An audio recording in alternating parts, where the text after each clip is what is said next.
तो पुण्यात्मा, जिस समय परमेश्वर, वैसे तो ये परमेश्वर हमारे लिए भटक रहे हैं, जिस दिन से हम अपने पिता को छोड़कर आए थे, इनको तो मालूम था कि इनके लिए बूंदी बनेगी, बुरा बनेगा इनके साथ, लेकिन क्या करे बाप, जब बेटा बेटी अपनी बकवादों पर स्वयं ही जा मरे कहीं पर।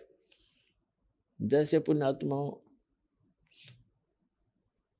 हमने ऐसी भारी गलती कर रखी है, जो हमें सजाएं यहाँ मिल रही है, कुत्ते गधे बना के सिर में कीड़े पड़े, टांग टूट जा, भुगत का मरे, किसी का कैंसर होगी, किसी का बेटा मर गया, किसी की बेटी मर गई, खुद को बुरा हाल हो रहा है। तो ये सजाएं हमारे लिए थोड़ी हैं, जो गलती हम कर चुके हैं।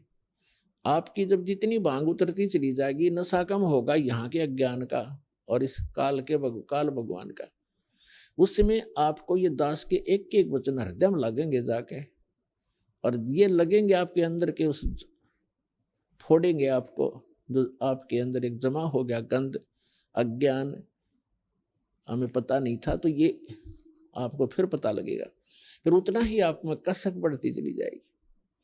हमने सतलोक में सारे सुख थे, जितने भी नकली संत हैं आज तक का, किसी का इतिहास उठाकर देख लो, वेदों के जानकार विद्वान कहलावें और परमात्मा को निराकार बतावें। धिक्कार है सिर्फ ऋषि और महर्षियों को और मंडलेश और संतों को। वेदों में साकार है, नर आकार है, परमात्मा ऊपर के लोक में रहता है, वहां से गति करके आता है और अपनी अच्छी आत्माओं को ज्ञान प्रचार के लिए, ज्ञान देने के लिए आता है। ऐसे बाइबल के अंदर उत्पत्ति ग्रंथ में स्पष्ट किया है कि परमात्मा ने 6 दिन में सृष्टि रची और उसने 6ठे दिन मानव को रचा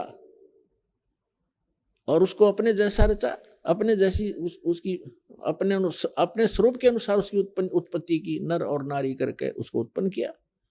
तो कैसा है भगवान? सारा ईसाई समाज कहता है गॉड इज फॉर्मलेस, कोई बात हुई? परमात्मा निराकार है। पूरा हिंदू समाज कहता है भगवान निराकार है, पूरा सिख समाज कहता है परमात्मा निराकार है। तो ये, और ऐसे ही पूरा मुसलमान धर्म कहता है परमात्मा बेचून है, निराकार है। और सभी सदग्रंथ, हमारे धर्म ग्रंथ बताते हैं परमात्मा से शरीर है, नर आकार है, मनुष्य दृश्य, उसका नाम कबीर है।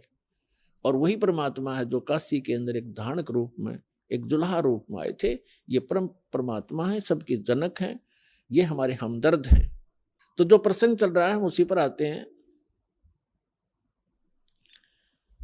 कि वो परमात्मा हमारे लिए भटक रहे हैं।